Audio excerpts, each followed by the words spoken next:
দরজা খুলতে না খুলতেই হুড়মুড়িয়ে লোকটা ঘরের ভিতরে ঢুকে এলো। বয়স 60-এর নিচে। না না, আপনি ব্যস্ত হবেন না, আমি আমি ঠিক আছি। আমি তো অমন করতে চাইনি, কিন্তু শেষ অবধি তাই করতে হলো। এবার তুমি শান্ত হও। এ মা, সে কি কথা? কি হয়েছে? গলায় কোনো অসুখ? এইসব কি করে হলো? জানি জানি ও আমি আর গলায় পড়তে পারবো না, কিন্তু কিন্তু ওই জিনিসটা আমি ছেড়েও যেতে পারবো না। তুমি তুমি ওকে ওকেও মুক্তি দাও। হে দেবী, রক্ষা করো, রক্ষা করো দেবী। কেন রে বাবু, আমায় কি দান দিতে হবে? তবে সে কণ্ঠস্বর আমার চেয়ে উত্তম, মধুর, উদার। আচ্ছা, এর পরে কি হলো ঠাকুর মশাই? নমস্কার, আপনারা শুনছেন গপ্প জুজু। সঙ্গীতের অলৌকিক বরদান নাকি বংশানুক্রমিক কোনো অভিশাপ। দেবীর আশীর্বাদে পাওয়া যে রক্তমণির মালা এনে দিতে পারে সুরের চরম সিদ্ধি, তাই যখন হিংসা আর ছলা গলার শিকার হয়, তখন জন্ম নেয় পরম বিষাদ ও অলৌকিক প্রতিশোধ। আজ আপনাদের জন্য গপ্প জুজুর নিবেদন তিলি তার কলমে, তারানাথ তান্ত্রিক ও রক্তমণির মালা। দরজা খুলতে না খুলতেই হুড়মুড়িয়ে লোকটা ঘরের ভিতরে ঢুকে এলো। বয়স 60-এর নিচে। বলবার মতো ফর্সা রং গায়ের, মাথা ভরা চুল, পাক ধরেছে তাতে, টানা টানা চোখ, উচ্চতায় চোখে পড়ার মতো, মাঝারি গড়ন, পরনে গলা ঢাকা তসরের পাঞ্জাবি আর মাল কোঁচা দেওয়া দামি ধুতি। শৌখিন চাদরও আছে। চশমা, ঘড়ি, আংটি, হার সব সোনার। মানে দেখে বোঝা যায় বেশ সম্ভ্রান্ত ব্যক্তি, কিন্তু তার চোখের চাওয়া বড়ই অস্থির। আমি তখন সবেমাত্র স্নান সেরে এসেছি, তখনও পুজো হয়নি। পুজোর পর খাওয়া দাওয়া আছে। আমি না খেলে তোমাদের বৌঠানও খান না। চারি যখন ছিল তখন সেও বসে থাকতো আমার জন্য। আর এমন সময় কি বিপদ বলো দেখি। আমি বললাম, আরে কে আপনি? আপনি আপনি তারানাথ চক্রবর্তী তো?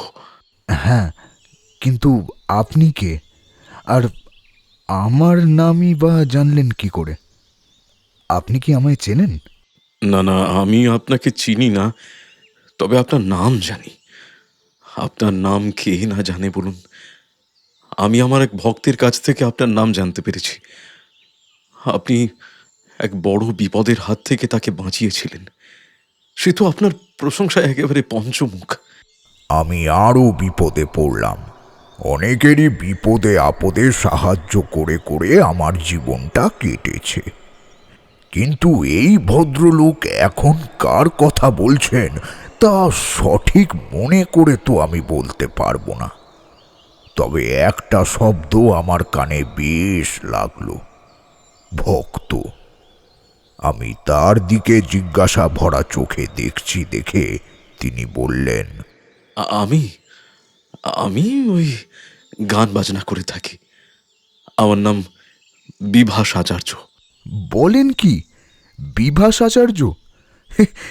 কি সৌভাগ্য আমার! আপনার নাম মশাই কে না জানে। বলতে গেলে আমি রীতিমতো ভক্ত আপনার। না, তবে কখনো সামনে সারিতে বসে গান শোনার সৌভাগ্য আমার হয়নি। কিন্তু সে যাক, আপনি আমার কাছে কি মনে করে? আগে বড় বিপদে পড়েছি। যে গানের জন্য আমার দেশে বিদেশে এত খ্যাতি, সেই গানটাই বুঝি আমি আর গাইতে পারবো না। এ মা, সে কি কথা? কি হয়েছে? গলায় কোনো অসুখ? না না না, অসুখ নয়, অসুখ নয়, তবে সুখেও নেই আমি। কি হয় জানেন, যখনই আসরে গাইতে বসি, যখন অসংখ্য শ্রোতা কান পেতে আছে, তাদেরকে আমি আমার গলায় গান শুনিয়ে একটুখানি তৃপ্তি দেব, শুধু তাই তো নয়, শিল্পীদের তৃপ্তি দেওয়ার উপর নির্ভর করে তাদের নিজেদের তৃপ্তি পাওয়াটাও। এরকম সময় একটা অত্যন্ত অমৃত মুহূর্তে আমার আমার গলাটা কে যেন শক্ত করে পেঁচিয়ে চেপে ধরে। আমি আমি কথা পর্যন্ত বলতে পারি না। গলার কাজটা এমন অসহ্য যন্ত্রণা করে, মনে হয় যেন তখনই মরে যাব। ছটপট করে উঠি, আসর ভেঙে যায়। বাজনদারেরা রেড়ে করে আমার দিকে ব্যস্ত হয়ে ছুটে আসে। কি হয়েছে আমার সকলেই জানতে চায়, কিন্তু আমি কি বলবো? আমিও কি জানি যে আমার কি হয়েছে? ভাষায় বলা যায় না, এমন একটা কিছু হচ্ছে। শুধু বুঝতে পারছি সেইটুকুই, তার বেশি কিছু তো নয়। এরকম 4-5 বার হওয়ার পরে আমার মনোবল ভাঙতে শুরু করলো।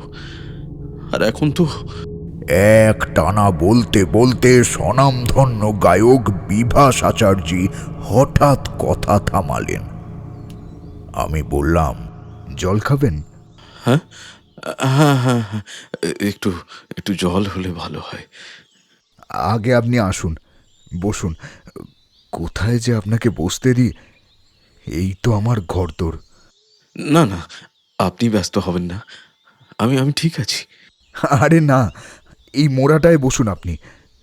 একটু অপেক্ষা করুন, আমি জল আনছি। তাকে বসিয়ে রেখে আমি ভিতর থেকে জল এনে দিলাম। পানীয়র পাত্রটি খালি করেই তিনি আবার আরম্ভ করলেন। তবে এতক্ষণে আমিও বসেছি তক্তপোষে। এত বড় মানুষ আমার এই জরাজীর্ণ ঘরে, তাকে যে কোথায় বসতে দিই সেই ভেবেই আমি সারা হচ্ছিলাম। অবশেষে মোড়ার উপর একখানা নকশা কাটা আসন পেতে তাতে বসিয়েছি। হ্যাঁ, পুজোয় দেরি হচ্ছে, কিন্তু কিন্তু কি করি? তিনি বললেন, আজকাল কি হচ্ছে বলুন তো? শুধু আসরে থাকতেই নয়, নিজের বাড়িতে বিশেষত রাতের দিকে আমার উপর উপদ্রব হচ্ছে। আমি আমি বিয়ে থা করিনি। সংসারে আপন বলতে কেউ নেই, যা আছে ওই কাজের লোক। আমি চিরকালই একটু খোলামেলা জায়গা ভালোবাসি। সেজন্য এখন বরানগরে একখানা বাগান বাড়ি, কাছেই গঙ্গা, সেখানেই থাকি আর কি। আমার ঘরটি দ্বিতলে। দক্ষিণ দিকে বড় দরজা জানলা সবই আছে। রাতের বেলা দরজা বন্ধ করে শুই। জানলাটা অবশ্য খোলাই থাকে। আজ থেকে সপ্তাহ 2 আগে দিনটা ছিল পূর্ণিমা। যতই হোক, শিল্পী মানুষ, জোছনা তো ভালোবাসবেই বলুন। আমার আরামকে দ্বারাটা দক্ষিণের জানলার কাছে টেনে শুয়ে শুয়ে বাইরের দিকে চেয়ে আছি। ওই জানলাটার নিচে দিয়ে গঙ্গা বয়ে যাচ্ছে, ফুলের গন্ধ আসছে। বাগানে জুঁই বেল সবই তো ফুটেছে। চাঁদের আলো এসে পড়েছে ঘরে। আহ, কি স্বপ্নমাখা রাত! কথা শুনতে শুনতে বুঝতে পারছি মানুষটা কবি প্রকৃতির। তারপর বলতেই তিনি কাব্য থামিয়ে প্রসঙ্গে এলেন। বললেন, আমি তো আনমনা হয়ে পড়েছি। হঠাৎ আমার ঘরের ভেতরে কেমন যেন ধূপধাপ শব্দ শুরু হলো, জানেন? মনে হলো আমার পিঠের উপর কি যেন একটা এসে পড়ল। আমি তো চমকে উঠে পড়লাম। এবার আমার মাথায়, বুকে, পিঠে একসঙ্গে কি সব যেন এসে পড়তে লাগলো। রীতিমতো আঘাত লাগছে আমার। অথচ আমি ঠাউর করতে পারছি না যে এই অত্যাচারটা কিসের, কে করছে, কিভাবে করছে। এমন চলল বেশ খানিকক্ষণ। আমি ঘরের ভিতরে ছুটে ছুটে নিজেকে বাঁচানোর চেষ্টা করছি, আর আর চিৎকার করছি, রামলাল, গোপাল, আরে মদন মোহন, কিন্তু তোমরা সব বৃথাই কোথায়? চেঁচামেচি। শুনছো? কেউ শুনতেই পারছে না। মনে হলো কেউ যেন নেই আজ বাড়িতে। আমি বেকার চেঁচামেচি করছি। একটা সময় পর এইসব কাণ্ড কারখানা কিন্তু আপনা থেকেই থেমে গেল। গায়ে আর কিছুই আর এসে পড়ছে না। এটা বুঝতে পেরে আমি এবার এক পা করে দরজার দিকে এগোলাম। দরজাটা খুলে যে বাইরে যাব এই কথা এতক্ষণে আমার মনেই আসেনি। এবার বাইরে এলাম, কিন্তু এ কি, জোছনা কই? নদীর কুলুকুলু শব্দ আর পাচ্ছি না তো। ফুলের গন্ধের বদলে একটা একটা বিশ্রী ব্যবসা দুর্গন্ধ উঠে আসছে যেন পাতাল থেকে। আমি আমি আবার চিৎকার করলাম, মদন মোহন, কিন্তু গোপাল! এইবার ফল হলো। আরে, রামলাল! আগে কর্তা কি কইছেন? বাবু আপনি ডাকলেন? বলতে বলতে একতলা থেকে সবাই উপরে আসছে। আমি বললাম, ডাকছি না তো কি? হ্যাঁ, কখন থেকে ডাকছি? তোমরা কানে শুনতে পাও না? হ্যাঁ, একসঙ্গে বসে সবাই নেশা করো নাকি রাতের বেলায়? বাড়িতে ডাকাত পড়লেও তো জানতে পারবে না। তারা কাছে এসে কাচুমাচু হয়ে বলল, কি বলছেন বাবু? আইকে বাবু, আমরা আমরা তো সব জায়গায় আছি। এই এমন জোছনা রাতে এই উঠানে বসে একটু গল্প গুজব করতেছিলুম। আপনি ডাকলেন বলি তো ছুটে এলুম। উঠোনে বসে একটু গল্প করছিল ওরা। সে কি, এতক্ষণ যে আমি এত ছটফট করছি, এত ওদের ডাকছি, ওদের কানে যায়নি? না না না, নিশ্চয়ই মিথ্যে কথা বলছে। বললাম, এই শোনো, মিথ্যে কথা বলো না। হ্যাঁ, যদি তোমরা বসেই থাকতে তবে শব্দ শুনতে পেতে। গায়ে সব কি পড়ছিল আমার, ওগুলো কি? যাও যাও, গিয়ে দেখো ঘরে কি পড়ে আছে, দেখো যাও। তারা আমার কথা ঠিক বুঝলো কিনা জানি না, তবু কর্তার মেজাজে কোনো প্রশ্ন না করে সবাই আমার ঘরে ঢুকলো। কিন্তু এদিক ওদিক অনেক খুঁজিয়েও তারা কিচ্ছু পেল না। বলল, কই কর্তা, কিছুই তো নাই, সবই তো পরিষ্কার। নেই মানেটা কি? থাকতেই হবে। এতক্ষণ ধরে আমি কি তবে স্বপ্ন দেখছিলাম নাকি? ভালো করে দেখো। আইকে বাবু কিসের কথা কইতাছেন বলেন তো? কি পড়বে? এইবার আমি বিপাকে পড়লাম। সত্যি তো, কিসের কথা বলছি আমি তা তো আমি নিজেও জানি না। বেচারিরা অনেকক্ষণ সত্যি পরিশ্রম করলো। আমার ঘর ঝাঁ চকচকে, নোংরা আমি মোটেও সহ্য করতে পারি না, তবু তারা এটা ওটা সরিয়ে বাক্স তরঙ্গ ঠেলাঠেলি করে এর সবটা খুঁজলো, কিন্তু কিছুই পেল না। চোখের সামনে আমিও আর কিছু দেখছি না দেখে বললাম, হয়েছে, এবার তোমরা যাও, আর সজাগ থাকো কেমন, ডাকলেই যেন সাড়া পাই। আইকে কর্তা নিশ্চয়। বলে তারা চলে গেল। জানি না তারা আমায় পাগল ভাবলো কিনা। আমি না আর সেই রাতে ঘুমোতে পারলাম না, জানেন? এসব কি হলো, কি হচ্ছে আমার সঙ্গে?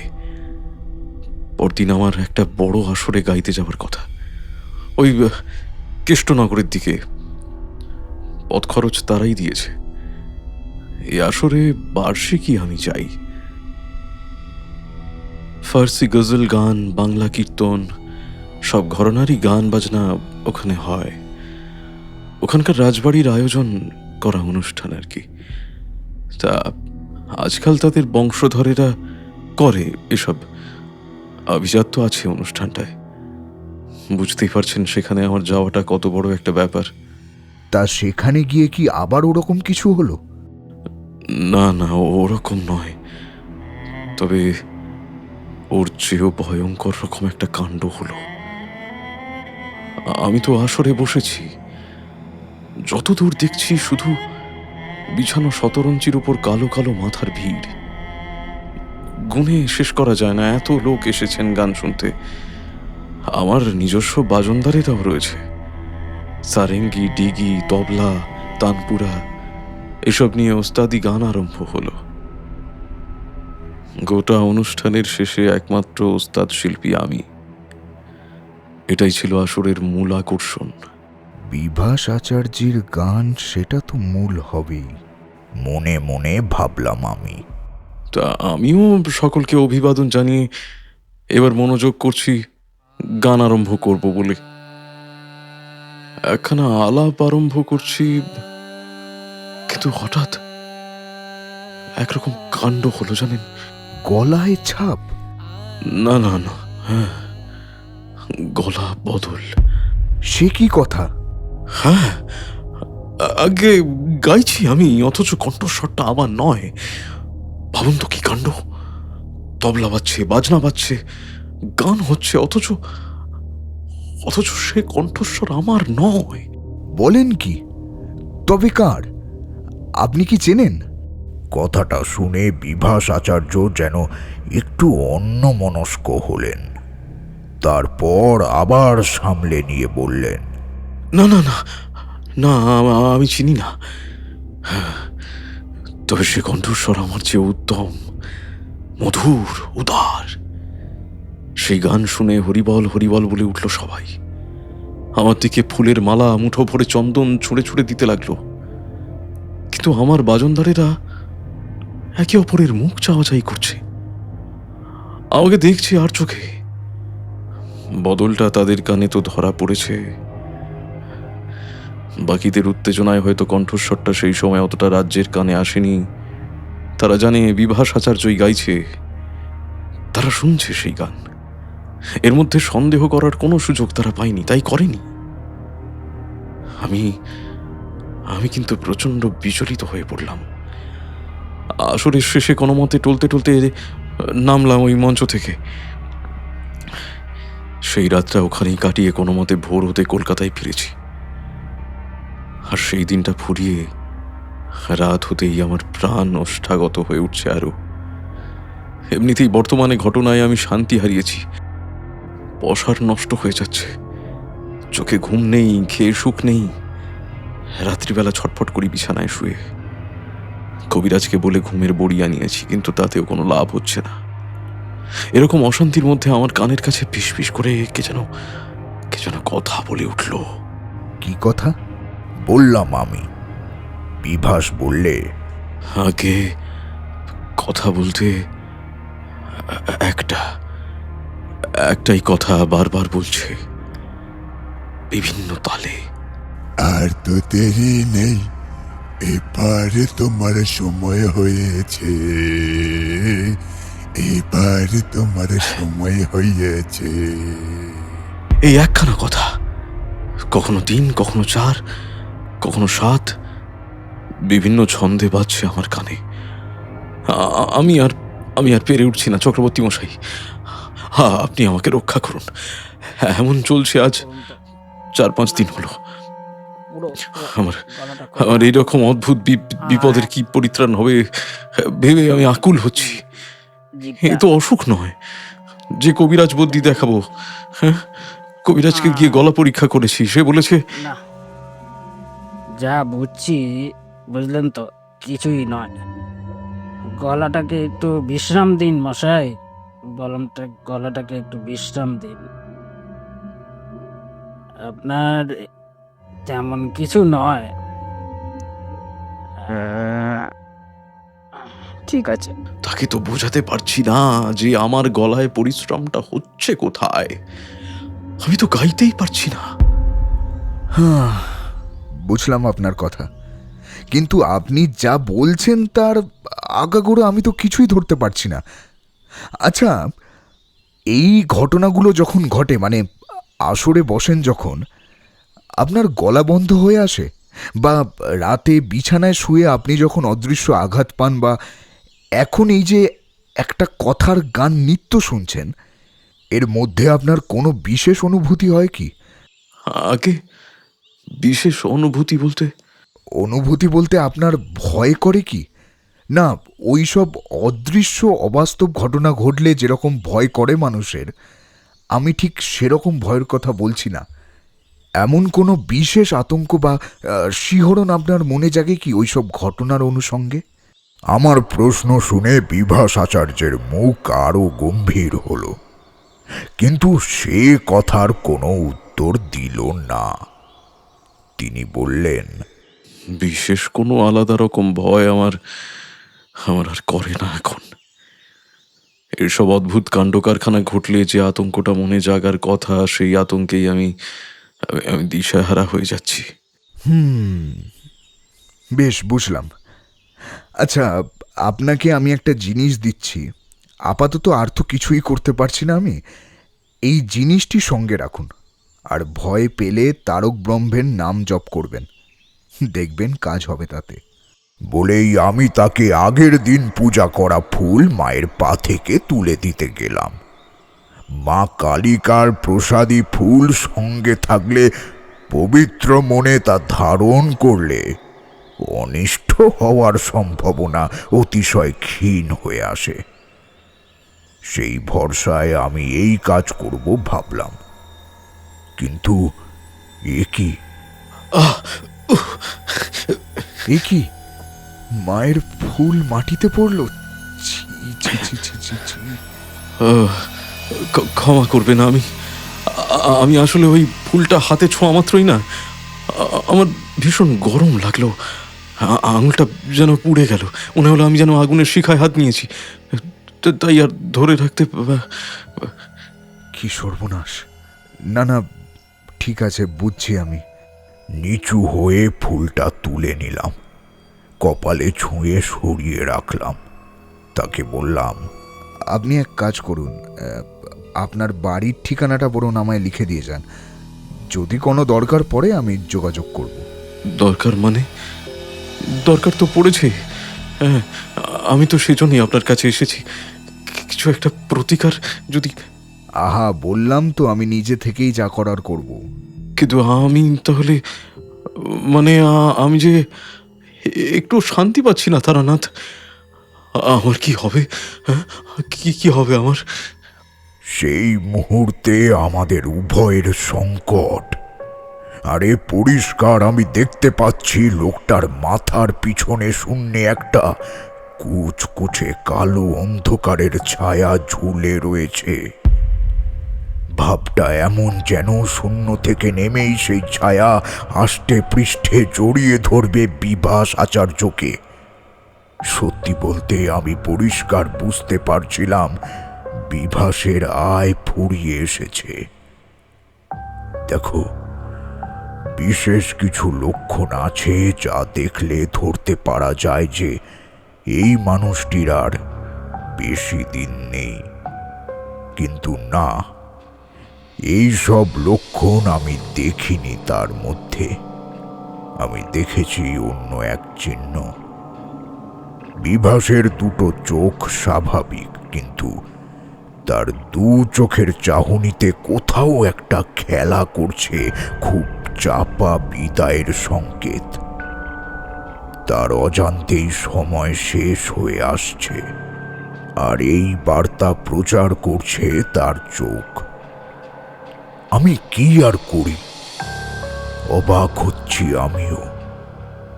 মায়ের প্রসাদী ফুল আমি তার হাতে দিতে গেলাম, অথচ তা সে নিতেই পারল না। এই লক্ষণও যথেষ্ট ভয়ের। মায়ের আশীর্বাদ যার হাতে গিয়ে পৌঁছায় না, ধরে নিতে হবে তার হাতটি নিশ্চয় কলঙ্কিত। কিন্তু বিভাস আচার্য কি পাপ করেছে? যতদূর জানা যায় সে তো সবার শ্রদ্ধার পাত্র।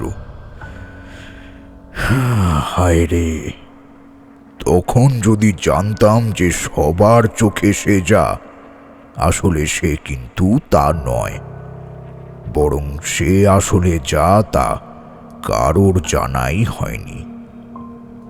তাই মায়ের ফুল সে নিতে পারল না। তবুও আমার কাছে এসেছে যখন, আমাকে তো কিছু করতে হবে। আমি তাকে এই মতো বলে বিদায় করলাম। এমনিতেই বেলা গড়াচ্ছে। ওই মানুষটিকে যে নিজের বাড়িতে থেকে যেতে বলবো অন্তত দুপুরটা, তাও বলার উপায় নেই। কারণ তার পিছনে ঝুলতে থাকা ছায়াটা ইঙ্গিতে তাকে এখান থেকে চলে যেতে দিতেই বলছিল আমায়। বলা তো যায় না এখানে থাকলে আবার কি বিপদ আপদ ঘটবে। তারানাথ তান্ত্রিকের বাড়ি কোনো বড় মানুষের অপঘাত ঘটলে বিপদটা তারানাথ সহ আরো অনেকেরই ঘটবে। যত বড়ই তান্ত্রিক হই না কেন, দেশের আইন কানুনের উপরে তো আর আমি নই, যেখানে আমি বুঝতেই পারছি একটা না একটা কিছু আজ হবেই, সেখানে ঝুঁকি নেওয়া বোকামি। বিভাস চলে যাওয়ার পর আমি পূজা করে তোমাদের বৌঠানকে ভাত বাড়তে বললাম। খাওয়া দাওয়া হয়ে গেলে পর বিছানায় শুলাম। সাধারণত দুপুরে আমি ঘুমাই না, কিন্তু সেই দিন যেন এক যুগের নিবানিদ্রা আমার চোখে এসে পড়ল। আমি গভীর ঘুমে তলিয়ে গিয়েছি, আর ঘুমের মধ্যে দেখলাম। কি দেখেন ঠাকুরমশাই? এতক্ষণে বলল কিশোরী। আসলে কি হয়েছে, আমাদের অফিসে অডিট বসেছে। সাহেবী কোম্পানির কাজ কারবার যেমন হয় আর কি, চলছিল একরকম ঠিকই, কিন্তু হঠাৎ যদি গোছগাছ আরম্ভ হয়ে যায় অমনি চুলচেরা বিশ্লেষণ।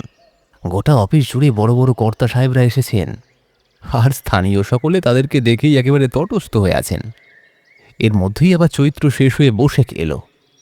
কিশোরী একদিন রেগে মেগে আমার বাড়ি এসে বলল, ধুত্তর, চল তো একটু ঠাকুরমশাইয়ের কাছে যাওয়া যাক। এমনিতেও আজ রবিবার, একটাই তো ছুটির দিন।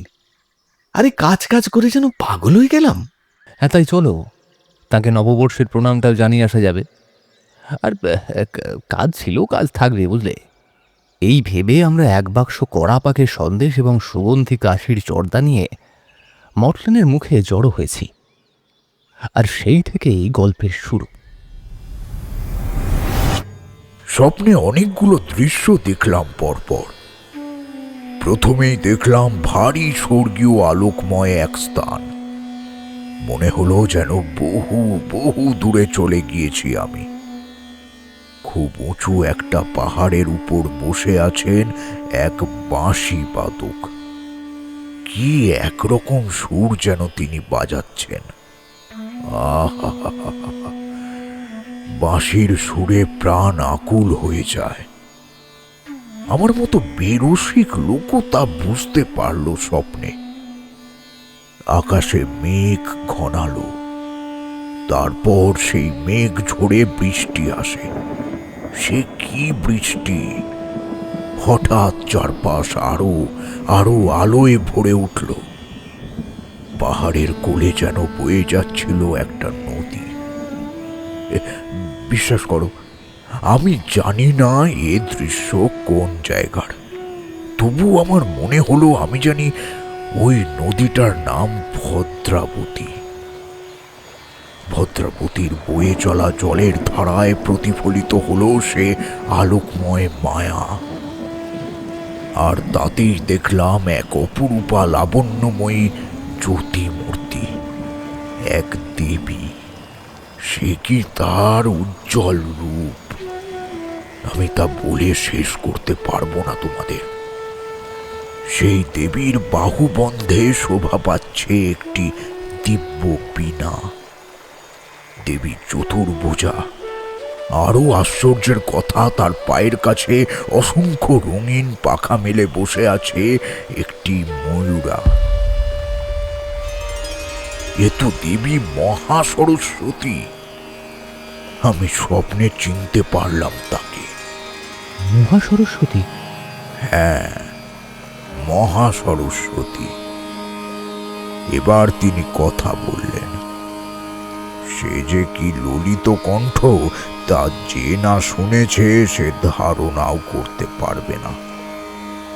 দেবীকে দেখেই বাঁশি থামিয়েছেন শিল্পী। প্রণাম করছেন তিনি দেবীর চরণে।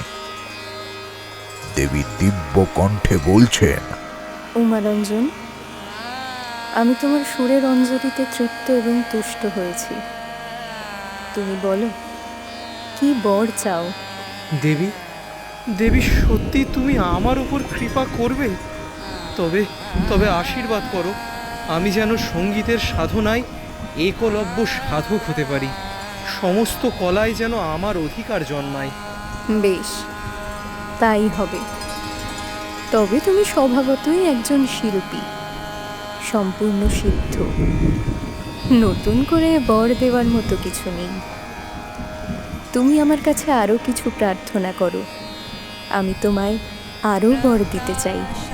কথাটা শুনে সাধক কি যেন ভাবলেন, তারপর বললেন, নিশ্চয়ই নিশ্চয়ই দেবী, আমার ভাগ্যে যদি এতই সুখ সত্যিই লেখা থাকে, তবে আমি তোমার কাছে প্রার্থনা করছি, তুমি আমাকে এমন আশীর্বাদ করো যাতে আমি ও আমার পরবর্তী বংশধরেরা সঙ্গীতের সাধনায় একেবারে একচ্ছত্র অধিপতি হতে পারি।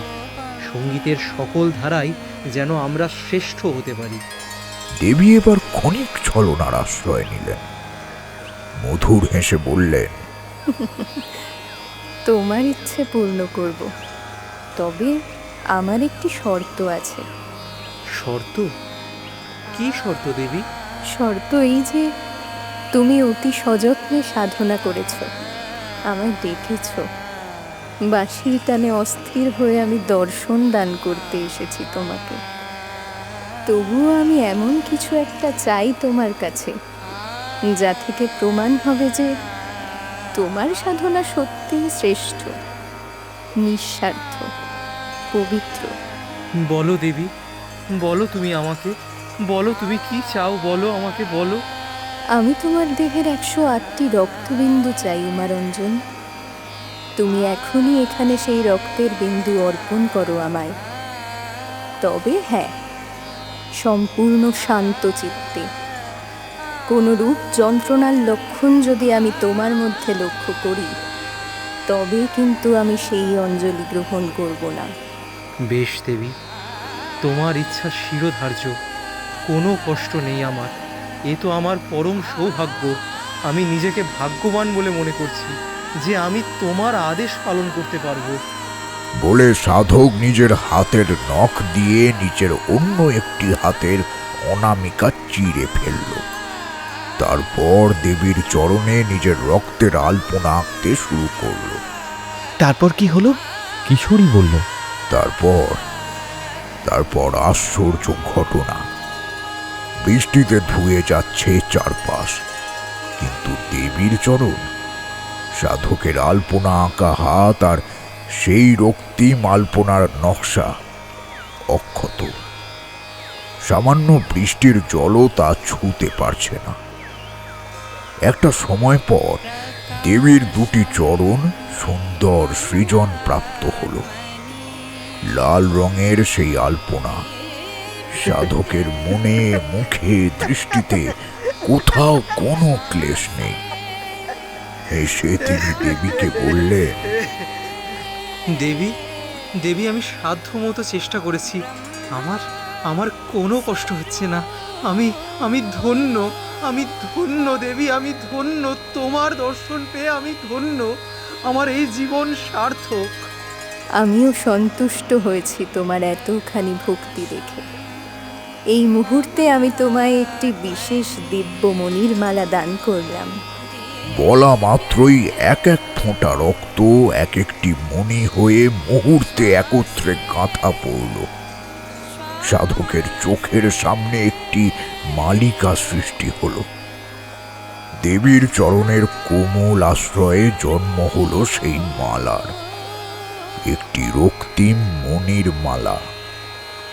দেবী তাই সাধকের হাতে তুলে দিয়ে বললেন, এই রক্তমণির মালা আমার আশীর্বাদ ধন্য উমারঞ্জন।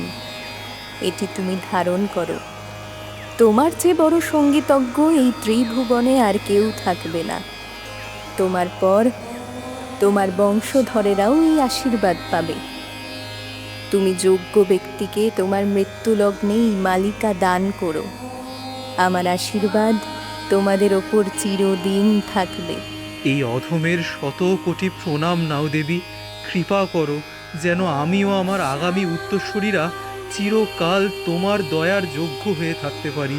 প্রণাম নাও দেবী, প্রণাম নাও। তথাস্তু। বলেই সেই অসীম আলোকময়ী দেবী অশ্রান্ত বৃষ্টি ধারায় মুহূর্তে মিলিয়ে গেলেন। এরপর দেখলাম আর এক দৃশ্য।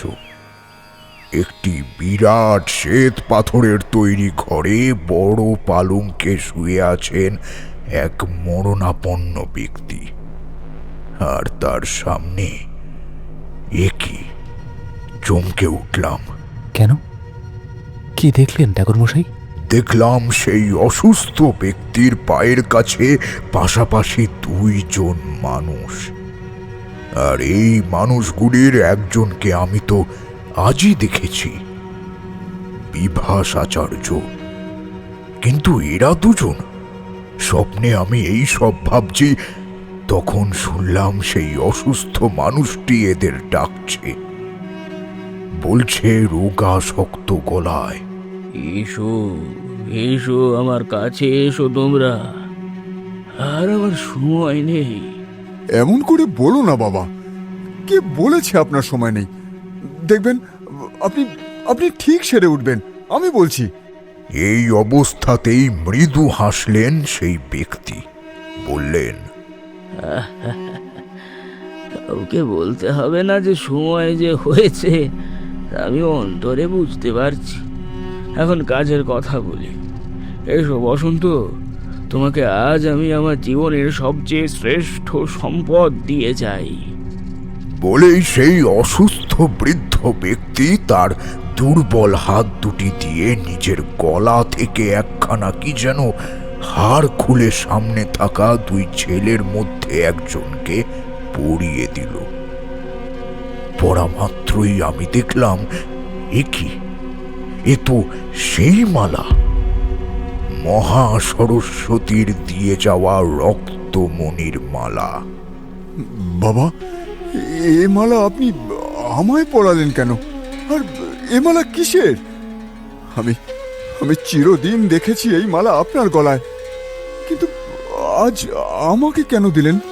খুব সরলভাবে জানতে চায় বসন্ত নামের ছেলেটি, যাকে দেখতে অবিকল তার ভাইয়ের মতো। এখন ভাবছি, বিভাস আচার্যর ভাই কি তবে বসন্ত? এরা কি তবে যমজ? স্বপ্নে কথা এলো। হ্যাঁ, আজ দিলাম এমনই সময়। মৃত্যুকালে উপযুক্ত ব্যক্তিকে এই মালিকা দিয়ে যাওয়ার কথা স্বয়ং দেবী বলেছিলেন আমাদের পূর্বপুরুষ উমারঞ্জন আচার্যকে। আমি আজ শিবরঞ্জন আচার্য অন্তিম লগ্নে দেবীর আদেশ পালন করলাম। আমার দুই সন্তান, জ্যেষ্ঠ বসন্ত আর কনিষ্ঠ বিভাস, এদের মধ্যে আমি তোমাকেই শ্রেষ্ঠ মনে করি বসন্ত। হ্যাঁ, বিভাসও সিদ্ধ, তবলায় তার মতো দক্ষতা আমি গোটা জীবনে আর কারুর মধ্যে দেখিনি। কিন্তু তুমি যে কণ্ঠশিল্পী, সঙ্গীতের সকল ধারায় তোমার অবাধ বিচরণ, এ মালা তো তোমারই প্রাপ্য। সযত্নে একে ধারণ করে রেখো। তুমিও শেষে উপযুক্ত কোনো সুকণ্ঠের গলায় এই মালা পরিয়ে দিও। এখন আমায় একটু জল দাও, বড় তেষ্টা। নিশ্চয় নিশ্চয় বাবা, নিশ্চয়। বলে বসন্ত তার বাবার মুখে জল দেয় একটি তামার ঘটি থেকে নিয়ে। কিন্তু সবটুকু জল খেতে পারলেন না শিবরঞ্জন আচার্য। তার মাথাটা এক পাশে ঢলে পড়ল। সঙ্গে সঙ্গে ঢুকরে কেঁদে উঠলেন বসন্ত। কিন্তু বিভাসের চোখে যে জল নেই। সে এক দৃষ্টে দেখছে তার দাদার গলায় সদ্য বাবার পরিয়ে দেওয়া মালাটা, আর একই সঙ্গে ঝলসে নিচ্ছে তার চাহুনি মৃত শিবরঞ্জনের নিষ্প্রাণ দেহটাকে। সে যেন বলছে, সে বড় বলে তার প্রতি এই পক্ষপাত? তুমি মোটেই ভালো করলে না বাবা। কিন্তু আমার মতন ভালোবাসা গানের প্রতি কি তোমার বড় ছেলের আছে? সে তো জন্মেছে এই মধুর কণ্ঠ নিয়ে, আর আমি পাগলের মতো চেষ্টা করি যাতে আমি একটু গান গাইতে পারি। তবলা বাজানোয় যে পরিশ্রম হয় তার মতো খ্যাতি, নাম এইসব কিছুই অর্জন হয় না। যে গাইতে পারে সে কেবল বিনা পরিশ্রমে সামান্য চাতুরি ফলিয়ে গলা চালনা করলেই সবাই ধন্য ধন্য করে তার গানের জন্য। বাজনার দাম অনেক কম, গানটাই সেরা, এটাই তো নিয়ম জগতের। আর তুমিও কি না? না না, কিছুতেই নয়, আমি এ বিচার মানছি না। শুনে আসছি ছেলেবেলা থেকে এমন একটি অলৌকিক মালা আছে আমাদের বংশের, যা কণ্ঠে নিয়ে ধারক যা চাইবে তাই হবে। আরে আমিও তো শিল্পী, শুধু আমার গলায় গলায় একটু সুর নেই। ওই মালাটা গলায় পরে আমি দেবীর কাছে তাই চাইব, আর দেবীর আশীর্বাদে নিশ্চয়ই আমি তা পাবো পাবো পাবো আমি পাবো, আমায় পেতেই হবে, হ্যাঁ পেতেই হবে।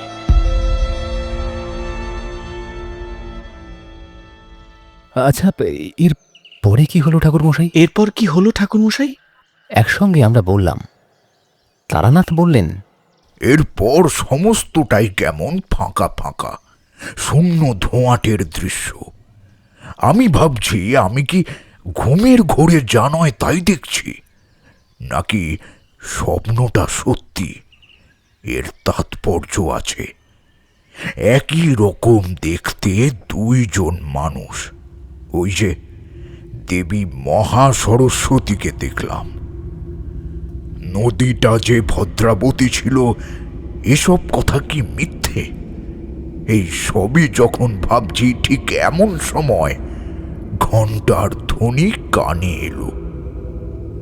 কি আশ্চর্য কাশীধাম!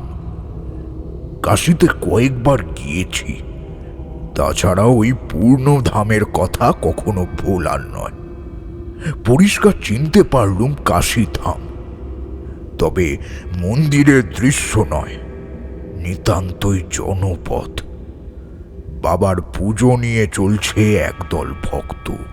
কিন্তু একই কাণ্ড! কি হচ্ছে?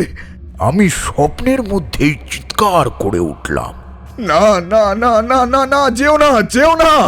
কিন্তু না, শেষ রক্ষা হলো না। একখানা মোটর গাড়িতে পিষে দিয়ে চলে গেল মানুষটাকে।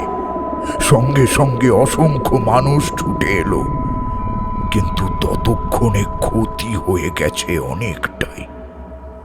পাগলা চেহারার একটা লোক, উচ্চতায় বেশ চোখে পড়ার মতো, জীর্ণ চেহারা, তখন রক্তাক্ত, মাথায় একটাও চুল নেই, বোধহয় মারা গেছে। কিন্তু তবুও তার ডান হাতটা বারবার কেমন যেন কেঁপে কেঁপে উঠছে। গাড়ির ধাক্কায় পিষে যাওয়ার মুহূর্তে কেমন করে যেন তার ওই হাতটা গলার কাছে এসে পড়েছে। কাঁপতে থাকা হাতটা দেখে আমার মনে হলো হাতের আঙুলগুলো যেন কবেকার কি এক কণ্ঠরত্ন বারবার করে খোঁজার চেষ্টা করছে। এই যাওয়ার বেলায় গলাতেই সেটা থাকার কথা ছিল, কিন্তু এখন আর নেই। অনেকেই জল এনে রক্ত ধোয়ার চেষ্টা করলো, মৃতের মুখে দেওয়ার চেষ্টা করলো, কিন্তু কিছুতেই কিছু হলো না। সব শেষে সব শেষ হয়ে গেল। দৃশ্যটা দেখে আমার পর্যন্ত বুকের ভিতরটা টন টন করছে। অনেক সময় কি হয় জানো, যেমন তেমন স্বপ্ন হলে তা হয়ে ওঠে সত্যের বাড়া। ভালো হোক বা মন্দ হোক, এই স্বপ্নটা তেমনই জোরালো ছিল। কিন্তু একটু পরই আমি আবার যা দেখলাম তা দেখে মনে হলো না যে স্বপ্ন দেখছি। হাট করে খোলা দরজা, বড় জানালা দিয়ে কাঠফাটা রোদের পরন্ত ছটা এসে ঢুকছে ঘরটার ভিতর। আরাম কেদারাটাও দেখতে পেলাম, আর দেখলাম মানুষটাকে, কখনো শূন্যে, কখনো মেঝে, কখনো আবার পড়ে থাকা বিরাট পালঙ্কের উপর অত বড় দেহটা তার আচারি পিচারি খাচ্ছে। তার মানে কার কথা বলছেন ঠাকুরমশাই? বিভাস আচার্য। হাত পা ছুঁড়ে ছুঁড়ে তিনি আত্মরক্ষার চেষ্টা করছেন। গলায় কি একটা গোঁগো শব্দ শোনা যাচ্ছে, দুটো চোখেই ভয়। আঘাতটা অদৃশ্য হলেও আঘাতকারী যেন তার চোখে ধরা পড়েছে। সেই কুচকুচে কালো ছায়াটা বিভাসের সারা শরীর চাদরের মতো মুড়ে দিয়েছে, সেটাও দেখতে পেলাম আমি। সর্বনাশ! তৎক্ষণাৎ ঘুম ভেঙে জেগে উঠলাম। এক ঝলক জানলা দিয়ে বাইরেটা দেখেই বুঝলাম এখনই সেই চরম সন্ধিক্ষণ। অমাবস্যা, ভরা অমাবস্যা তিথি, তার উপর শনিবার, বেলা 3:07 সূর্যে গ্রহণ লাগবে। পূর্ণগ্রাস চলবে সেই 5:33 পর্যন্ত পঞ্জিকায় বলেছে। ভেবে দেখো খরবার, ভরা অমাবস্যা আর তাতেই পূর্ণগ্রাস সূর্যগ্রহণ। তৎক্ষণাৎ বুঝতে পারলাম সেই কালো ছায়া কেন আমায় বিভাস আচার্যকে বিদায় করতে বলছিল। এখান থেকে না বেরোলে তার কবজায় গিয়ে পড়বে কি করে? কিন্তু না, যতই হোক একটা জলজ্যান্ত মানুষকে আমি সব জেনে শুনে মরে যেতে দিতে পারি না। কিছু একটা করতে হবে। হায় হায়, এত দেরি করে সব হলো। নিজের উপর বিরক্ত জন্মালো আমার। তৎক্ষণাৎ পড়ি বেরিয়ে পড়লাম। গাড়ি ভাড়া করে বরানগরের বাড়ি পৌঁছতে ওদিকে বিপদটা ঘটে না যায়। তবে মা কালীর আশীর্বাদে আর মধুসুন্দরী দেবীর নামের গুণে আমার খুব একটা দেরি হলো না সেখানে পৌঁছাতে। ঠিকানা বেশ ভালো মতোই দিয়ে গিয়েছিলেন বিভাস আচার্য। তোমরা তো জানো, অমাবস্যার রাতে প্রথমে কালী পুজো করে তারপর আমি সারা রাত জেগে মধুসুন্দরী দেবীর আরাধনা করি। গত রাতটা আমার ওভাবেই কেটেছে। কাল সন্ধ্যের মুখে অমাবস্যা পড়েছে, আর আজ সারা দিন থেকে সন্ধ্যের মুখে কেটে যাবে। আমি বিভাস আচার্যের বাড়িতে পৌঁছেই উপরে ওঠার সিঁড়ি ধরতে যাব, এমন সময় একজন দারোয়ান মতো লোক রে রে করে তেড়ে এলো আমার দিকে। তবে আমায় দেখে বেশি হইহল্লা করল না, শান্তভাবে বলল, जी आप कौन है? ऐसे ही अंदर जाएंगे? দরজাটা অমন করে খুলে রেখেছিলে কেন? আমি কেন, যে কেউ ঢুকে আসতে পারে। তবে এখন আর আমার সময় নেই, তোমাদের কর্তার ঘরে যাব। ঘরটা কোন দিকে? কর্তা মশাইয়ের ঘরে যাবেন? না না, তিনি তো এখন বিশ্রাম নিচ্ছেন। তিনি এই সময় কারোর সঙ্গে মুলাকাত করেন না। আপনি এক কাম করিয়ে आप इधर बसुन। আগে আমি খবর পাঠাই। হ্যাঁ, আপনি ইধার বসুন। আমাদের কাছে আর একজন এগিয়ে এলো। তার কথা শুনে আমার মনে মনে হাসি পেল। খবর পাঠাবে? কি আশ্চর্য! আমি যে খবর পেয়ে এসেছি, এরা কি তার চেয়েও বড় খবরের সন্ধান কোনোদিনও পাবে? বললাম, না হে, খবর পাঠানোর কোনো দরকার নেই। তিনি জানেন আমি আসব। এখন পথ ছাড়ো। তিনি আমায় আসতে বলেছেন। এই দেখো, তার নিজের লিখে দেওয়া ঠিকানা। কাগজটা সঙ্গে এনেছিলাম। গাড়োয়ানকে দেখিয়ে আসতে হয়েছে তো।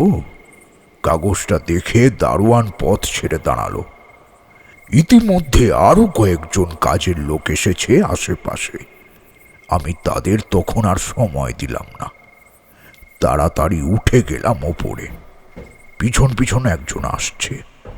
ঘাড় ঘুরিয়ে তাকে দেখতে সে বলল, আগে আমি মদন মোহন, বাবুর ঘর আসেন, আমি দেখিয়ে দিচ্ছি। বাবু থাকেন দ্বিতলে।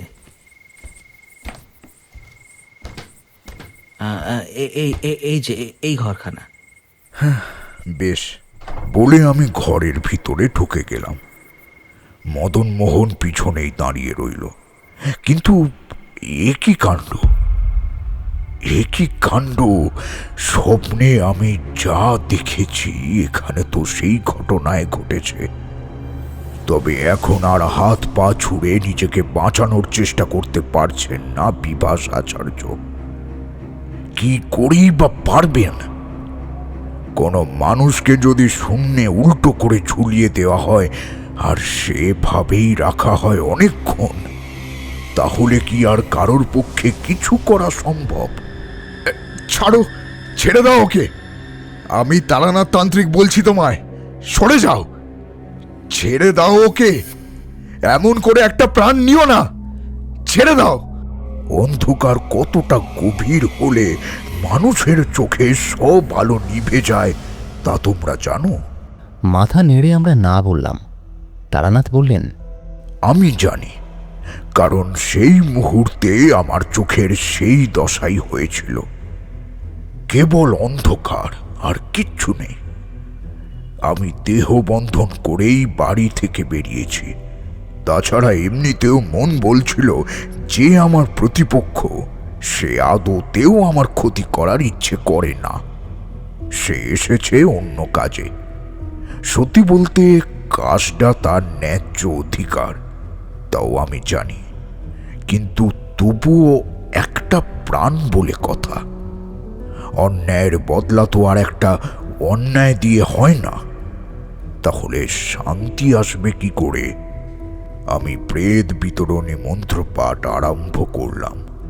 ওং রুং ক্লিং ওং ভূতস্য পিশাচস্য প্রেতস্য কৃষ্টস্য ভূতারিণীং স্বাহা। এতে কাজ হলো, সেই অন্ধকার ক্রমশই ফিকে হয়ে এলো। এদিকে আমার গলায় মন্ত্রপাঠ শুনে মদন মোহন সহ আরো অনেকেই এসে পড়ল ঘরের চৌকাঠের বাইরে, জানালার পাশে। বুঝলাম এতক্ষণ তারা কিছুই জানতো না। এখন আমাকে দেখে তাদের কৌতূহল বেড়েছে।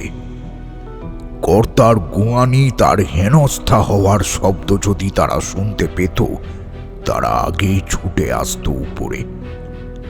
অন্ধকার ক্ষীণ হয়ে যেতে না যেতেই সশব্দে নিচের দিকে মাথা করে মাটিতে পড়লেন বিভাস আচার্য। তার জিভ বেরিয়ে পড়েছে, দুটো চোখের কোল বেয়ে গড়াচ্ছে জল, নিঃশ্বাস বন্ধ হয়ে গেছে।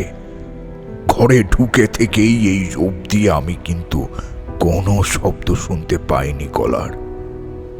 সেই যে গো গো শব্দটা শুনেছিলাম, সেটা বোধহয় অনেকক্ষণ আগেই থেমে গিয়েছে।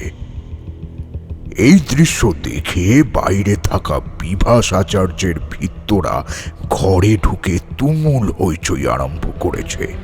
হায় হায় হায় কর্তা, কর্তা আপনার এ কি হলো? বাবুকে আপনি কোথায় গেলেন? এইসব কি করে হলো? এবার এবার আমাদের কি হবে বাবু? কথা কন। দেখি দেখি একটু সরো, আমায় যেতে দাও। এইসব বলে আমি দু একজনকে সরিয়ে একটু ঝুঁকে দেখি। ঠিক আছে, আছে জিনিসটা, ঠিক জায়গাতেই আছে। কিসের কথা বলছেন? কি আছে? কিশোরী বলল, রক্তমণির মালা। কিন্তু কিন্তু কি? সেই মালা তো ছিল বসন্ত আচার্যের কাছে। বিভাস আচার্যের কাছে কি করে এলো? বলছি, তা আমি তখনও জানতাম না। জানতে পেরেছি কিছুটা পর। সেই রক্তমণির মালা অনেকটা মায়েরা মেয়েরা যেমন ফিতে দিয়ে কোষে খোপা বাঁধে, তেমন ঠিক তেমন পাকে পাকে কোষে বসে আছে মালাটা বিভাস আচার্যের গলায়। ভয় করার সময় আরম্ভ হতেও বিভাস আচার্যের জিভে আর তারক ব্রহ্ম নাম উচ্চারণ হয়নি। কারণ মাথার উপর আকাশে রাহু যখন সূর্য গ্রাস করছে, ঠিক তখনই এই ঘরে বিভাস আচার্যের প্রাণ গ্রাস করছিল। তার গলায় অসৎ উপায়ে পড়া রক্তমণির মালাটা। কিন্তু হে, আবার কি নতুন উপদ্রব শুরু হলো? না না না না, দোহাই, এবার অন্তত থামো, দয়া করো। ঈশ্বরের দেওয়া দেহ, তাকে অপবিত্র করে নষ্ট করো না ওকে। হ, আপনি কেডা? বলে উঠল এক বাঙাল চাকর। আমি বললাম, তোমরা কিছুক্ষণের জন্য একটু বাইরে যাবে, বড় দরকার। তোমাদের বাবুর মৃতদেহটা রক্ষা করতে হবে। আমি ব্রাহ্মণ, মিথ্যে বলছি না। তোমরা একটু বাইরে যাও। জানি না আমার কথায় এমন কি ছিল যা শুনে তারা সবাই ধীরে ধীরে ঘর থেকে বেরিয়ে গেল। আমি এবার পদ্মাসনে বসলাম, মধুসুন্দরী দেবীর শরণে নিয়েছি। হে দেবী, রক্ষা করো, রক্ষা করো দেবী। চোখের সামনে ফুটে উঠল একটা জীর্ণ অবয়ব।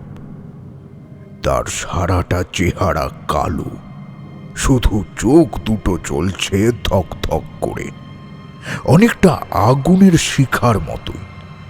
আমি হাত জোড় করে বললাম, দেখো, তুমিও একজন ব্রাহ্মণের সন্তান ছিলে, আর আমিও একজন ব্রাহ্মণ। আমি বলছি, তুমি এসব কাজ করো না, শান্তি দাও ওকে। অন্যায় করে ও তো সারাটা জীবন অশান্তি ভোগ করলো। না, অশান্তি নয়, ও ও শান্তিতেই ছিল। যে শান্তিতে আমার থাকার কথা ছিল সেই শান্তিতে ছিল ও। আর আর আমি আমি সব হারিয়ে পথে বেরিয়েছি একটা অনাথ ভিখারি পাগলের মতো। কত মানুষের দুর্ব্যবহার, কটু কথা, সব সব আমি সহ্য করেছি নিজেরই অজান্তে। ব্রাহ্মণ হয়ে কুকুরের এঁটো খেয়েছি আমি, তখন জানতাম না, কিন্তু কিন্তু এখন আমি সব জানি, সব। আমার এত অধঃপতন হয়েছে এই এই এই এর জন্য। তাই তাই একে আমি কিছুতেই ছাড়বো না, কিছুতেই না। ব্রাহ্মণের সন্তান সৎ, মৃত্যুর পর প্রেতজনি প্রাপ্ত হয়ে ওই লোকের শক্তিধারী এখন সে। আমি সাধ্যমতো চেষ্টা আরম্ভ করলাম। আমার মন্ত্রের সঙ্গে সঙ্গে পরিবর্তন আরম্ভ হলো। বিভাস আচার্যের মৃতদেহটা একটু আগেই গাঢ় সবুজ রং ধরতে শুরু করেছিল। ঠিক সময়ে আমি যদি রোধ করতে না পারতাম এই পরিবর্তন, তবে একটা আতঙ্কের জন্ম হতো। তোমরা তো জানো, যে কোনো মানুষের অরক্ষিত মৃতদেহ যদি যথাসময়ে সৎকারের আগে কোনো বিদেহী দূষিত আত্মা অধিকার করে ফেলে, তাহলে ঘোরতর বিপদ ঘটে। মৃতদেহ আর দূষিত আত্মা মিলে হয়ে ওঠে একটা পিশাচ। আর এখন বিভাসের মৃতদেহে একটা দুষ্টু আত্মাই চালনা করেছে সে, অন্ধকার শক্তির বলে। এমন হওয়া তো ভালো নয়। তাই আমি অবশেষে হতভাগ্য বসন্ত আচার্যের প্রেতজনি প্রাপ্ত আত্মাটাকে কষ্টই দিয়ে ফেললাম।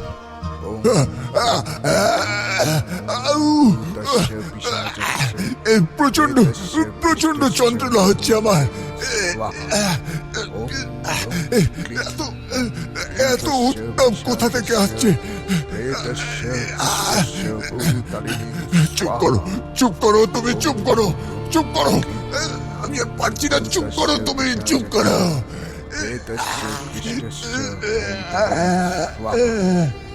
ছটফট করছে ক্ষীণ হয়ে আসা অন্ধকারটা।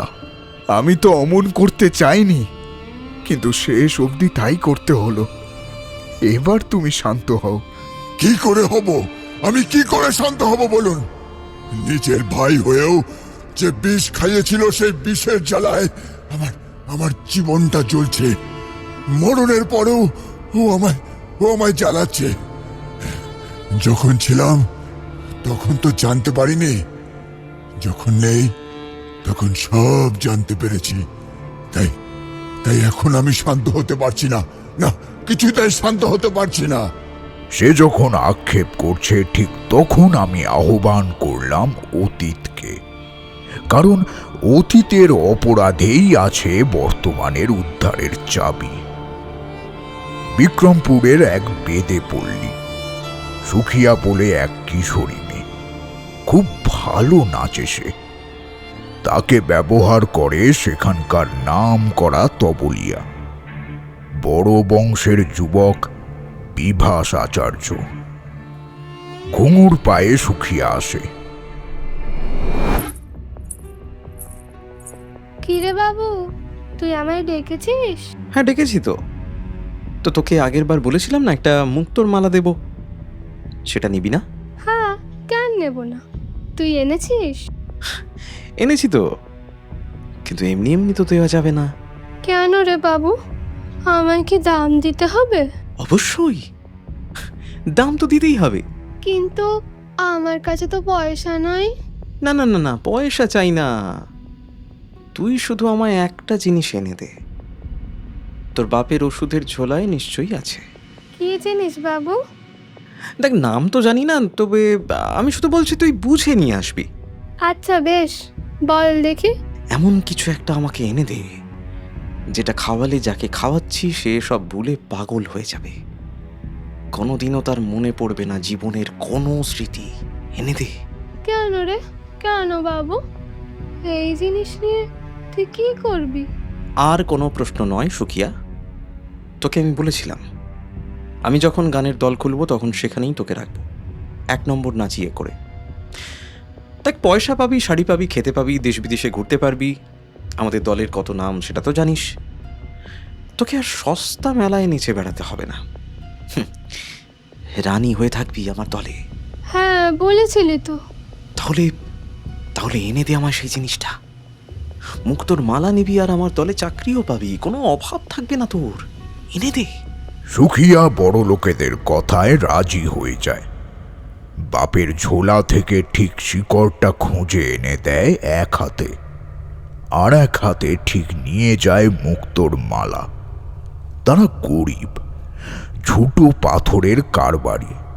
খাঁটি মুক্তো পেয়ে সুখিয়ার সুখ দেখে কে? ওদিকে বিভাস তখন আধা আধি সুখী।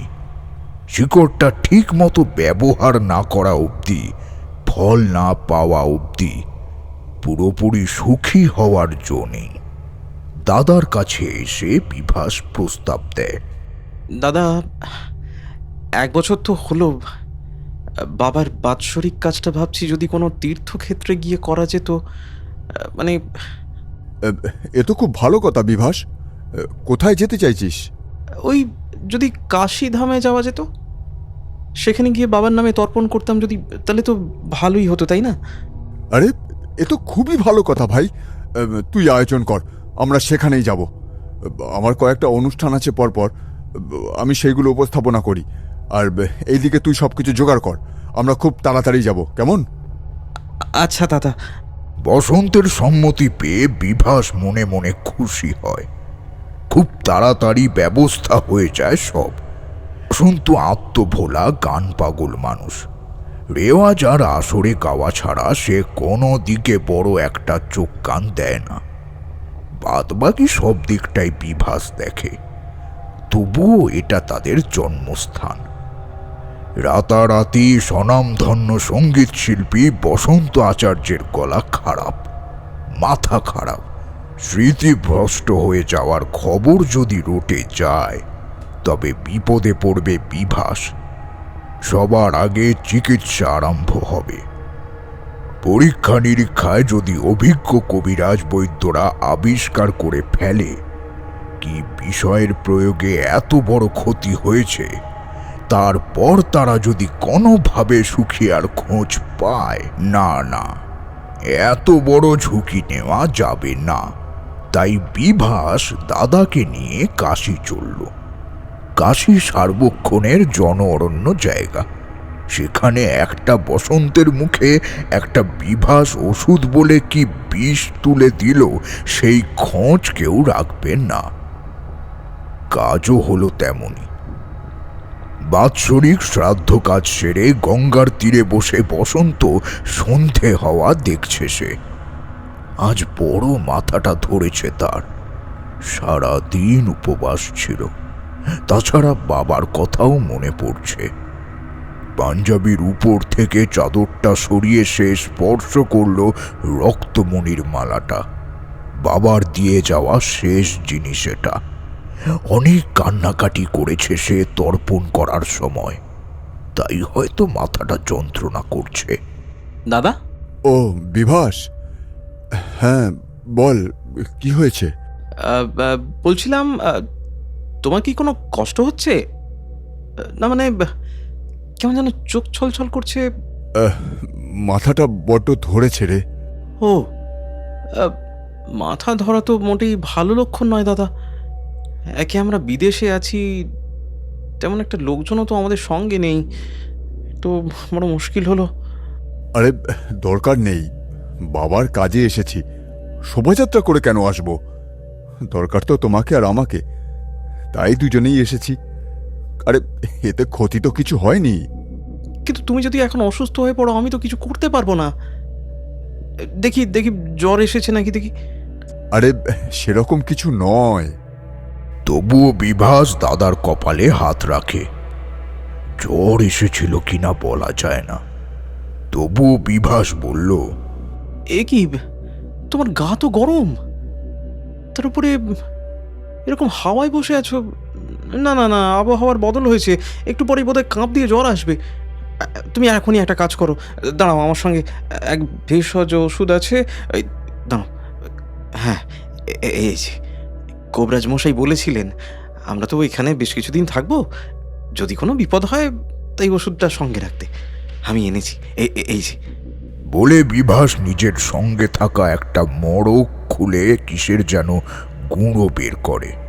তারপর, হ্যাঁ, এই নাও দাদা, খেয়ে নাও, এখনই খেয়ে নাও। আরে তুমি মুখে দাও না, দেখবে আরাম পাবে। হ্যাঁ, খেয়ে নাও খেয়ে নাও। আচ্ছা, তুই যখন বলছিস তখন দে, খাই। তুমি মুখটা খোলো, আমি আমি খাইয়ে দিচ্ছি। খোলো, হাঁ করো। হ্যাঁ। বসন্তের নরম মন আরো ভিজে যায়।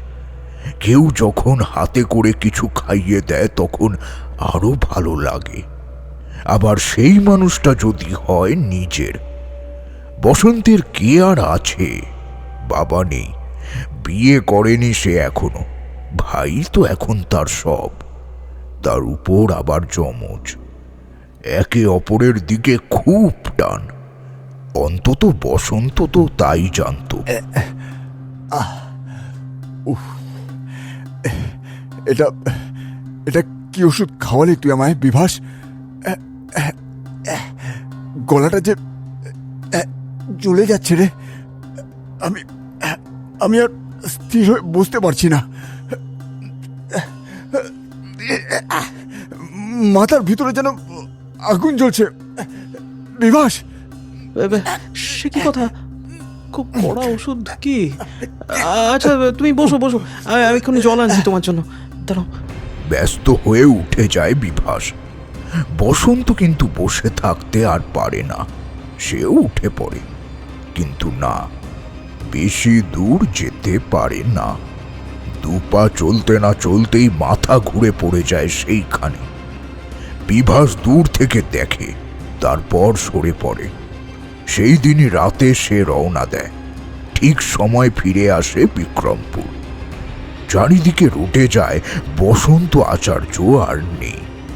কাশিতেই হঠাৎ হার্ট ফেল করে মারা গিয়েছে সে। বিভাসের মতো দুঃখী এখন আর কেউ নেই।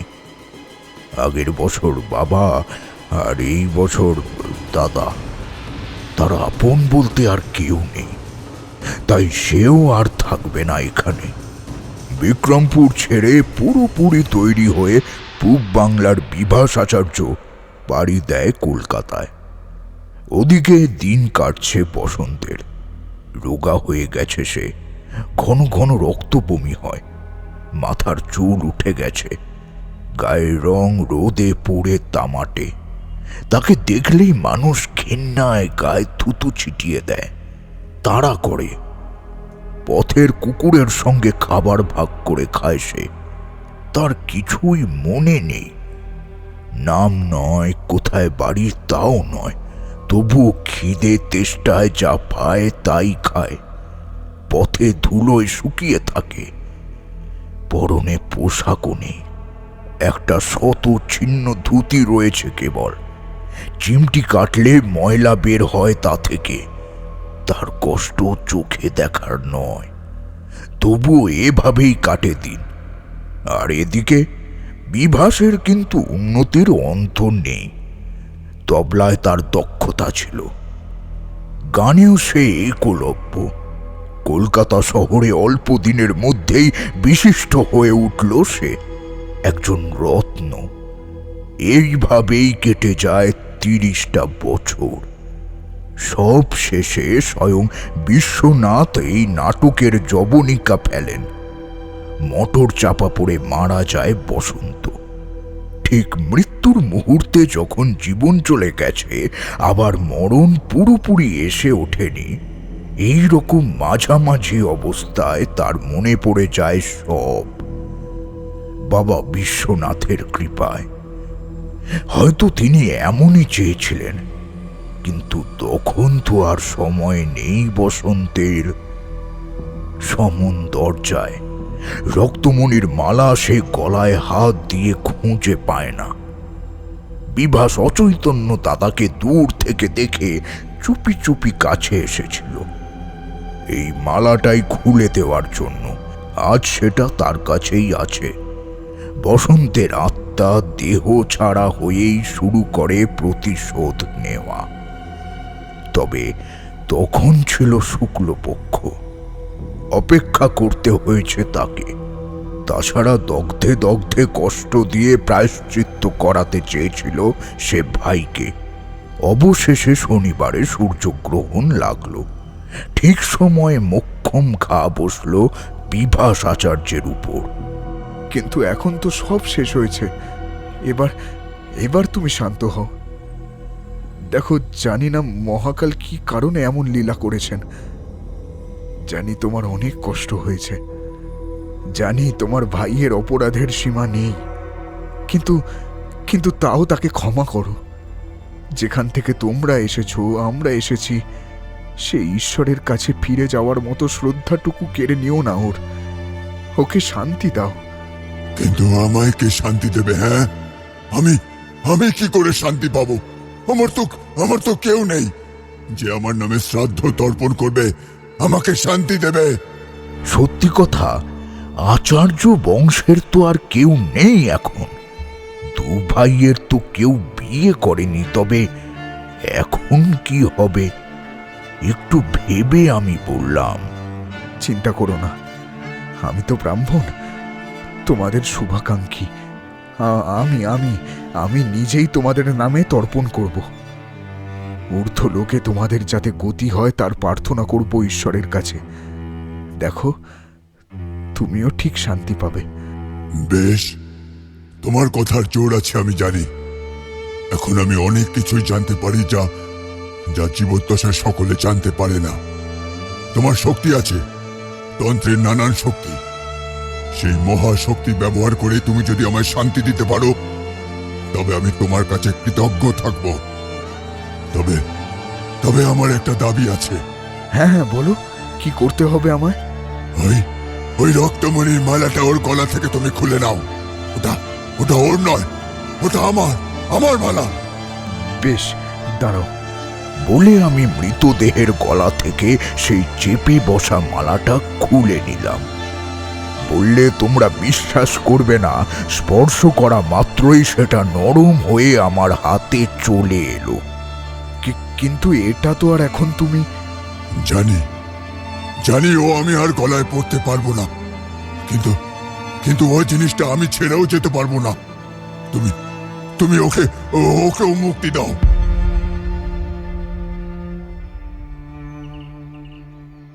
তারপর কি হলো ঠাকুরমশাই? তারানাথের ঘরে এসে আমরা যে কখন বসে পড়েছি সে কথা আমাদের কারুর খেয়াল নেই। পথ পেরিয়ে ঘরের ভেতরেই গল্প চলছিল অনেকক্ষণ। এরকম একটা জায়গায় থেমে হঠাৎ করে ছন্দপতন করলেন তারানাথ। তৎক্ষণাৎ কিশোরী বলে উঠল এই কথাটা। আরে বলছি, তারপরই তো আসল কাণ্ডটা হলো। বিক্রমপুর ছুটতে হলো হে। সে কি আর বলবো, বিভাস আচার্যের বাড়ি থেকে এখানে এসে তোমাদের বৌঠানকে বললাম সব। তিনি চিরকালই আমার সহায়। কেবল যাওয়ার আগে বললেন, সাবধানে যেও, আর এখন তোমার বয়স হয়েছে, তাই ছেলে মানুষই করো না যেন। আমি চিন্তা করব কিন্তু। আচ্ছা, বেশ, আমি সাবধানে ফিরে আসব। তাকে এইটুকু বলে আমি রওনা দিলাম। অবশ্য একা নই, পুরোটা পথ সঙ্গে ছিল বসন্ত আচার্য। মানে মৃত্যুর পর যে দশা হয়েছে সেই দশায়। মানে আপনার সঙ্গে একটা প্রেতাত্মা সহযাত্রী হয়েছিল? বড় বড় চোখ করে বলল কিশোরী।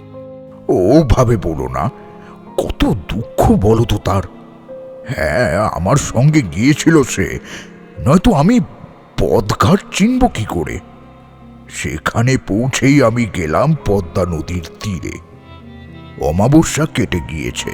শুক্লপক্ষ উপযুক্ত দিন দেখে নিজের সমস্ত আয়োজন করে আমি শ্রাদ্ধ তর্পণ করলাম। ওম তদ্বিষ্ণু পরমম পদম সদা পশ্যন্তি সূরয় দেবী বা চক্ষুরা তত। ওম বিষ্ণু ওম বিষ্ণু ওম বিষ্ণু নমো অপবিত্র সর্বাবস্তং গতঃ পিবা। অপঘাতে মরা বসন্ত আচার্যের এবং বিভাস আচার্যের মুক্তির প্রার্থনা।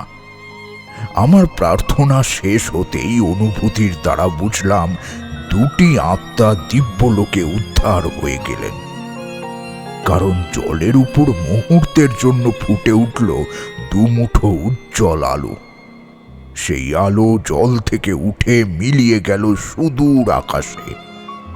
দিনের বেলা আলাদা করে আলো চোখে পড়ার কথা নয়। বুঝলাম তারা মুক্তি পেলেন। এবার আমার কাজ শেষ। রক্তমণির মালাটা, সেই রক্তমণির মালাটা সঙ্গেই ছিল না। পাড়ে উঠে তা নিয়ে এসে এবার জলে নামলাম। তারপর ভাসিয়ে দিলাম সেটা। কানে বাজলো, বসন্ত বলেছিল, ও আমার বংশের আশীর্বাদ, কিন্তু আমার জীবনে অভিশাপ হয়ে এলো। ওই মালাটার জন্যই আমার ভাই আমার জীবনটা এমন করে বিষিয়ে দিল। ওতে বিষ আছে, বিষ। মন্দ কারোর হাতে যদি আবার পড়ে, বলা তো যায় না কি হয়। তাই তাই ও জিনিস আর রাখার দরকার নেই। এতেই সবার ভালো হবে। আমিও মনে মনে তাই ভাবলাম। সত্যি কথা, যাদের জিনিস তারাই যখন নেই, তখন এই ভালো। এই বলে তারানাথ থামলেন। তা আমরা বুঝতে পারছি যে গল্প শেষ হয়ে গেছে। তারানাথ বললেন,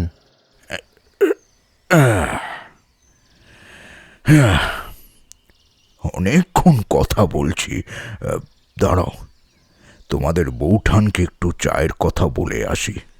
এই বলেই তারানাথ ভিতরে চলে গেলেন। সত্যি কথা এতক্ষণ হলো। তারানাথ বলে চলেছে, সেই গলির মুখ থেকে আরম্ভ। আমরা আসছি, হঠাৎ পিছন থেকে একটা ডাক শুনতে পেলাম। দাঁড়াও হে, বলি যার বাড়ি যাচ্ছ তাকে পিছনে ফেলে যাওয়াটা কি ঠিক? এ কি ঠাকুরমশাই? পিছন ঘুরে দেখি, ও মা, এ তো তারানাথ চক্রবর্তী। আপনি কোথায় গিয়েছিলেন ঠাকুরমশাই? বলল কিশোরী। আর বলো কেন, বেশ দূরেই গিয়েছিলাম, সেই বিক্রমপুর, পূব বাংলায়। এত দূরে হঠাৎ? তাও আবার এমন গরমে? আমার প্রশ্নেই গল্প আরম্ভ হয়েছিল। তারানাথ ঘরে এসে তক্তপোষে বসতেই বৌঠান এলো সকলের জন্য চা এবং জল খাবার নিয়ে। সন্দেশের বাক্স তার হাতেই দিলাম, আর চর্দাটা তারানাথ পেয়েছেন। এবারে কিশোরী চায়ের কাপ হাতে নিয়ে একটা প্রশ্ন করল। আচ্ছা, সবই তো শুনলাম, শুনে বুঝতে পারছি যা হয়েছে সব হিসেব মতোই হয়েছে, কিন্তু একটা কথা তো বুঝতে পারছি না।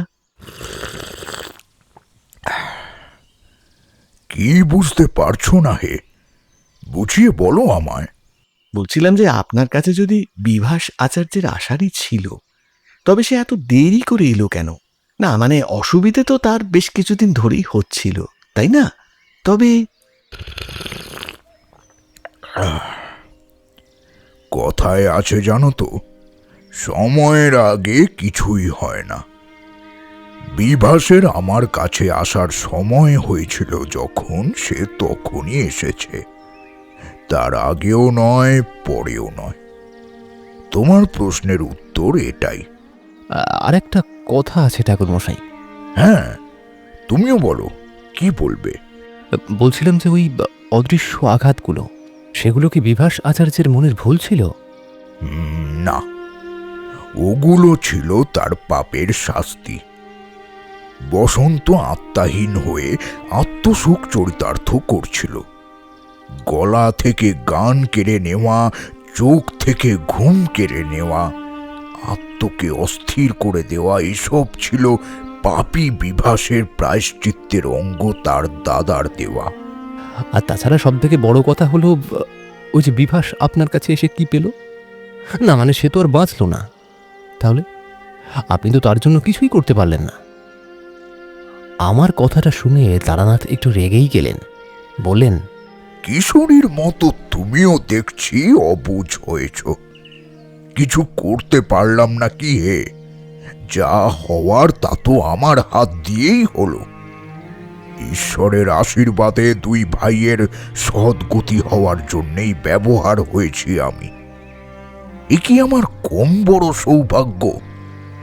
আর ওই রক্তমণির মালাটা যেখানে যাওয়ার কথা ছিল সে সেখানে গেছে আমারই হাত দিয়ে। এসব কি যেমন তেমন ঘটনা ভাবো নাকি? এই রে, না বুঝে তারানাথকে রাগিয়ে দিয়েছি। বুঝতে পেরেই ভাবছি যে কি করে তাকে ঠান্ডা করব। ঠিক এমন সময় কিশোরীটা হঠাৎ অদ্ভুতভাবে সবকিছু ঠিক করে দিল। সে বলল, আহা, তোমরা করো কি? আরে চা যে ঠান্ডা হয়ে গেল। আর বিভূতি সেই কথাটা তো বললে না, যা বলতে আমরা এসেছি। আমি হাঁ করে কিশোরীকে দেখছি। সে আমায় পাত্তা না দিয়ে উঠে এসে তারানাথের পা ছুঁয়ে বলল, ঠাকুরমশাই, শুভ নববর্ষ। হ্যাঁ, শুভ নববর্ষ।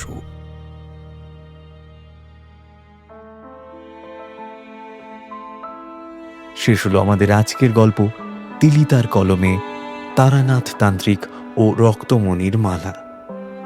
পাপের প্রায়শ্চিত্ত আর মহাকালের বিধানের কাছে হার মানতে হয় সব অশুভ শক্তিকে। পদ্মার জলে বিসর্জিত হলো সেই অলৌকিক রক্তমণির মালা, আর মুক্তি পেল দুটি অতৃপ্ত আত্মা। আজকের গল্পের সূত্রধার এবং বিভাস চরিত্রে ছিলাম আমি কৌশিক।